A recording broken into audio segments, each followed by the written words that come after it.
Hello, everyone. My name is Franken, and welcome to another episode of A Few Words, a monthly series where I talk about the games I've beaten in a selected month. Today, this is the September edition, and to be honest, really haven't been playing. I haven't been playing that much games. I've been more focused since I'm out of college. I've been mostly focused on looking for jobs and applying and stuff like that. So I had less time to play games than I did in the previous months. But I still did manage to get some games under my bag. And today I'm here to talk about three games.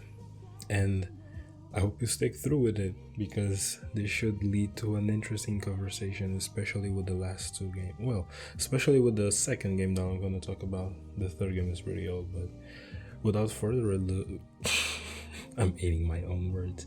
Without further ado, let's go. So, the first game we're talking about is Bloodborne, and I'm gonna keep this short because I just finished my script for in-depth Bloodborne analysis. Well, I wouldn't call that an analysis, it's more of like a discussion, but a really scripted and really well written one by my standards. I'm really proud of how that came out. But yeah, as I was saying, I've just finished the script for Bloodborne, and I'll be posting that video as soon as I finish capturing footage and I don't know, maybe write some more.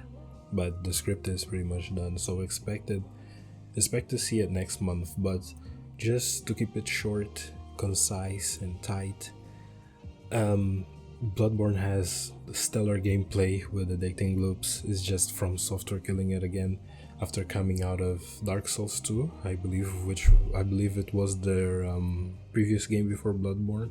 They really nailed the new mechanics they added and how much they influenced the gameplay really heavily.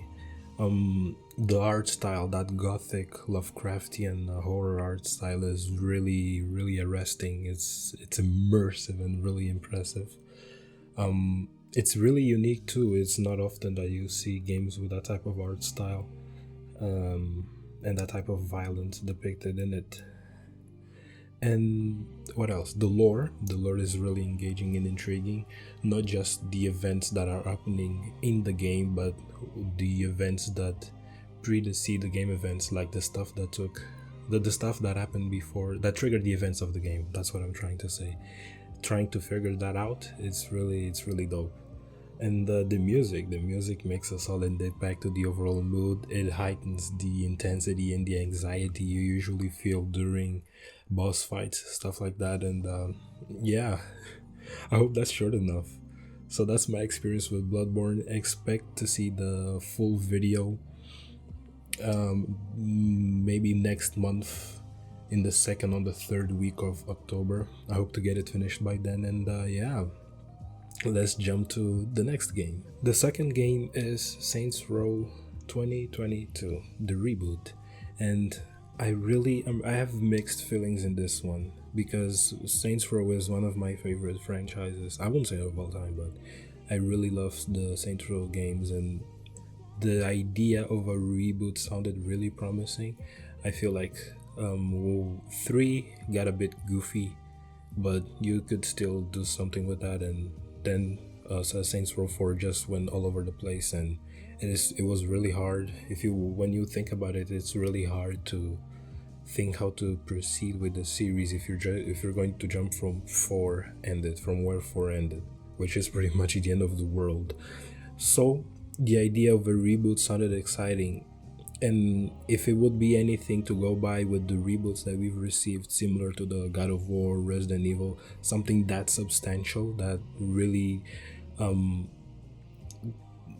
makes the game transformative in the game design sense, which I'm a fanatic about about those types of stuff. Yeah, I was genuinely excited at the idea of seeing Saints Row in a new light, like an updated 2022 design formula. I don't know what I'm saying. What I'm trying to say is I just wanted to see the gameplay loops updated, because they were just the open world structure that Saints Row employs. I don't think that works anymore in this era. It's fun, but it kind of gets repetitive. But anyway, So as excited as I was with the footage that I was seeing and the impressions and how the game was looking from a gameplay perspective, I was really pumped, but I really can't feel the same for the final product. Now, to be fair, I don't feel it's as bad as people say it is because there are some solid stuff here. For example, the characters are not that obnoxious. Like, I can understand people saying, "Oh no, the game has gone woke," and I fucking hate that word, woke. Okay, history time. If you don't know, woke used to be used by the black community back in the 60s and 70s, when the heavy presence of police meant that they always needed to be on a high guard, high alert. So they used to use the word woke to remain vigilant. But now the way people turn the what is a really significant historical word into something of, oh my god, the character has a pink hair, that's woke, that's like, what are you talking about? That is stupid. But anyway, sorry for that little tangent. Since playing a bit with that word, going by without the word woke, Saints Row has always been woke. If you think about it, the first and the second games have a really diverse set of characters. They're not afraid to touch on taboo topics. The Saints Row has always been quote unquote woke, if that triggers you, that tickles your fancy. But yeah, the characters, once again, the characters, they're not obnoxious. They're actually really tolerable and funny at sometimes. I wouldn't call them relatable, but you can sense that some of the lines that they use, some of the lines written for them are really cringy. Some I really can even excuse. I'm sorry for that sound.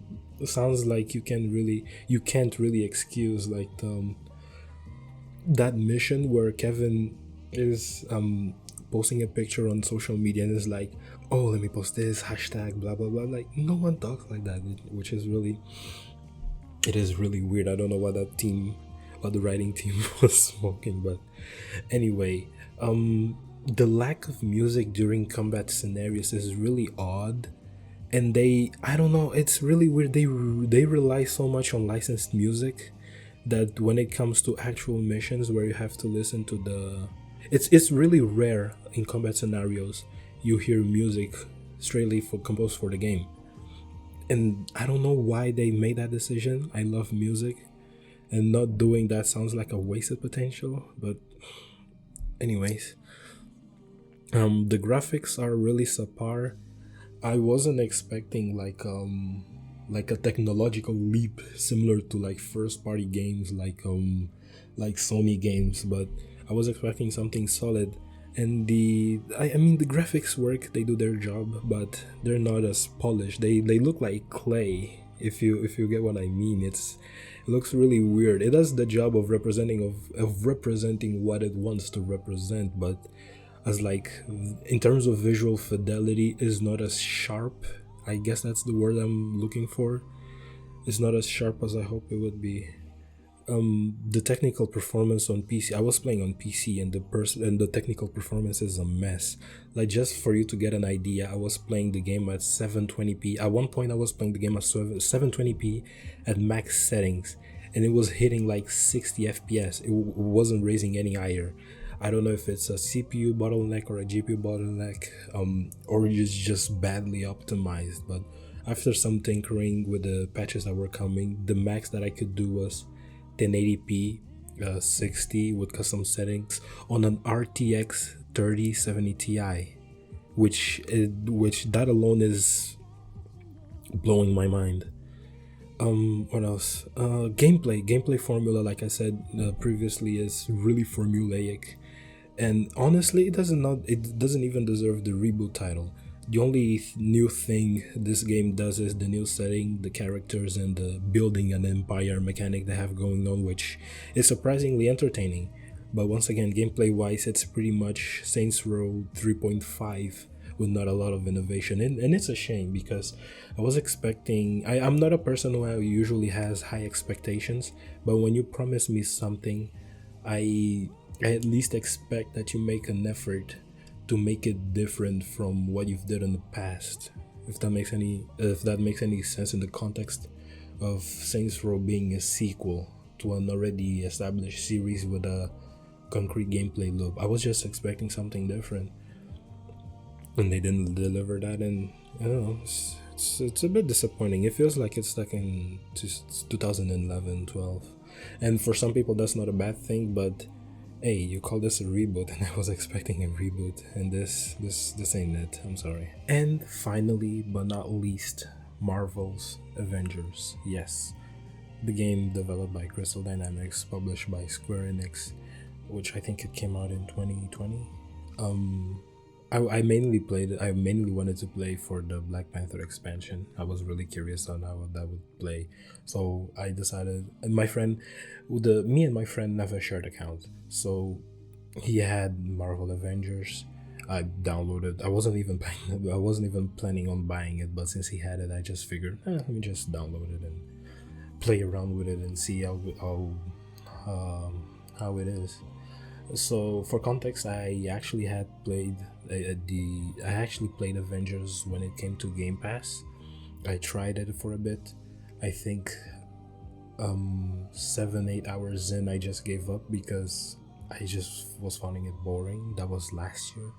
This year I really decided, okay, let me actually commit to this and see how far I can go. And same as Saints Row, I have mixed feelings because this feels like a missed opportunity in the sense that the basis that they have is already solid.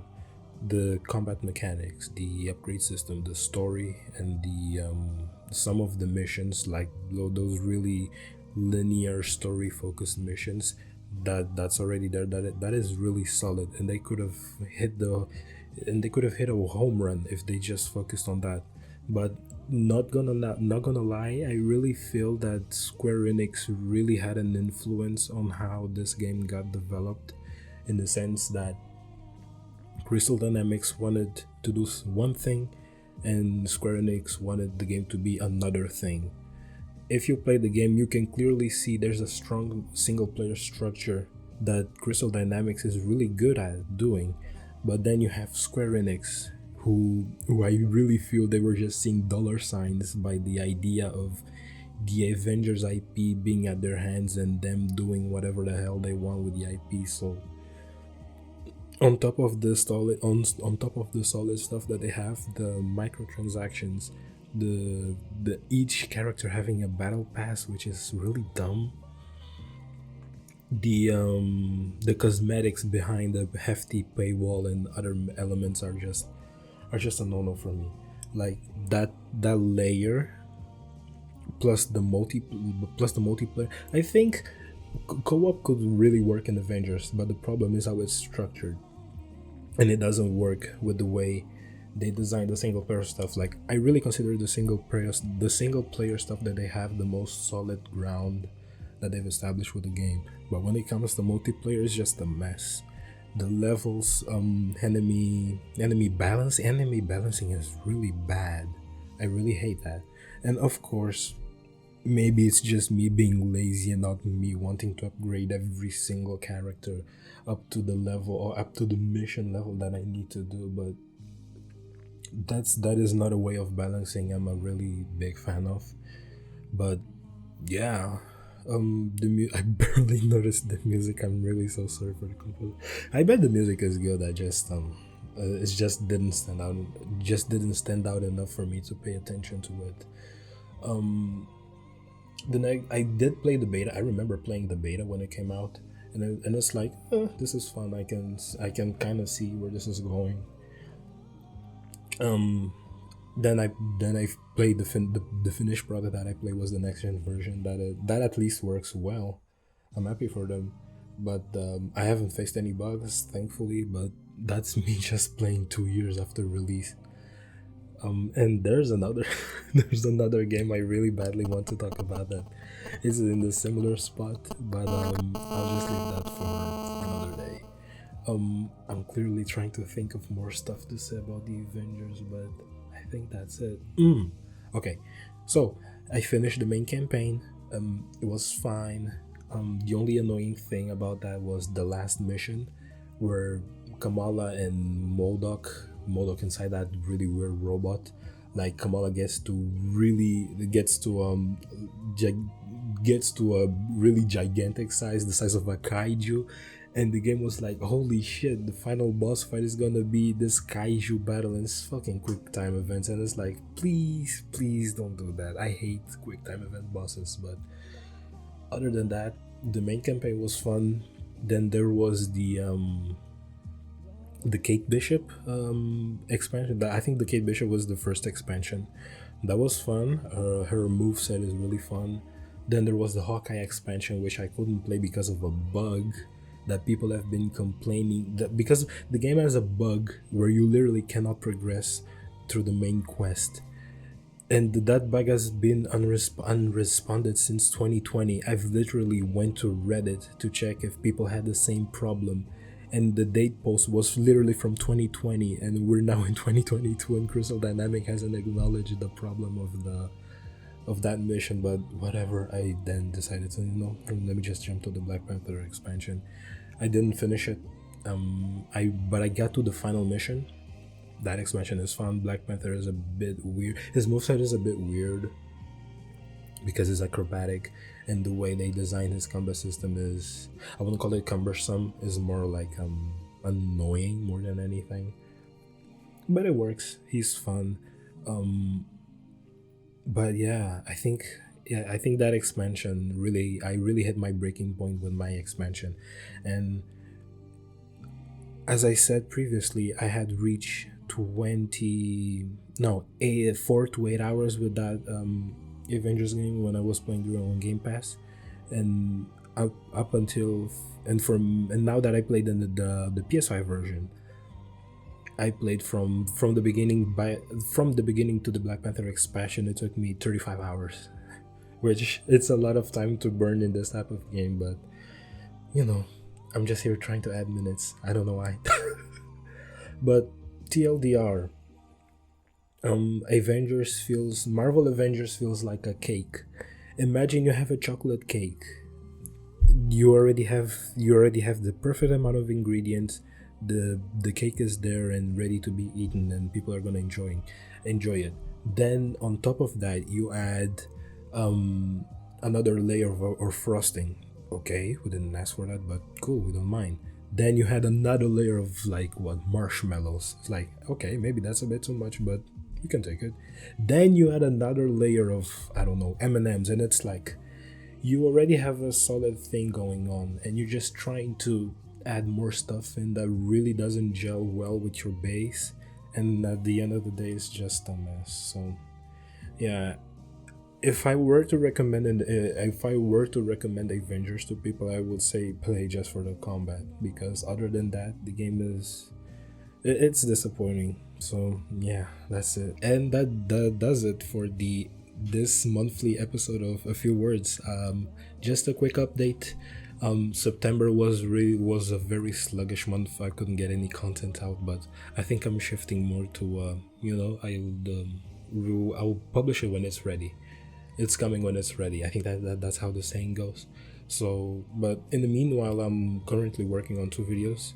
The first two, as I mentioned previously, I'm working on the Bloodborne video, which is similar to my Kane and Lynch video.